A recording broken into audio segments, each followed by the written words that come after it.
अर्थ असा तुम्ही प्रत्येक गावात सांगू शकता तुझी नोंद निघाली अर्ज कर. 1,40,000 नोंदी सापडल्यात कोल्हापूरच्या कलेक्टरांकडे असतील, एनआयसीवर उपलब्ध असतील, नसल्या तर तुमच्या एसडीएम कडे असतील. तुम्ही सांगा याची नोंद सापडली तू अर्ज कर. 8 दिवस खूप झाले ते. पण या नोंदी जे प्रसिद्ध केल्यात त्यामध्ये सुद्धा भोंगळ कारभार पाहायला मिळते. एका गावाच्या नोंदी दुसऱ्या गावामध्ये प्रसिद्ध केल्यात, त्यामुळे 3 वर्ष झाल्यात त्या कुणालाच लाभ मिळत नाही. त्या गावकऱ्यांना मिळत नाही ना या गावकऱ्यांना मिळत नाही. मी ते पण सांगतो, आता त्यांना पण सांगितलंय की ते मोडी लिपीच्या वाचकात एखाद्या वेळेस बदल होतो. म्हणजे हे गावचं ते गाव पण दाखवलं जातं.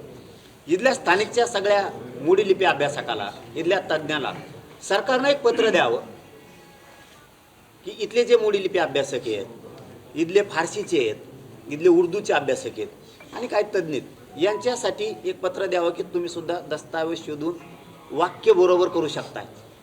कारण मोडी लिपीत एखाद्या वेळेस लचं ल होतं, रचं ड असं पण होतं प्रकार ते वाचण्यात. तेच जर अभ्यासक त्यात असतील आणि सरकारनं जर त्यांनी नियुक्त केलेले 2-4 असणार आहेत अधिकृत, त्याच्यानंतर त्यांना कलेक्टरांच्या माध्यमातून अधिकार आहे की आपल्या जिल्ह्यात जेवढे मोडी लिपी अभ्यासक असतील यांनी सुद्धा दस्तावेज शोधून ते असणारे वाक्यसुद्धा दुरुस्त करता येतं. हे सुद्धा करता येतं झालंय. नुसते जिल्ह्यासाठीच नाही तर इथले अभ्यासक राज्यभरात सुद्धा काम करू शकते. त्यावरती राज्यभरात उदाहरणार्थ धाराशिवचं द्यायचं ठरलं तर तिथले अभ्यासक पूर्ण राज्यभर पत्र घेत आहेत.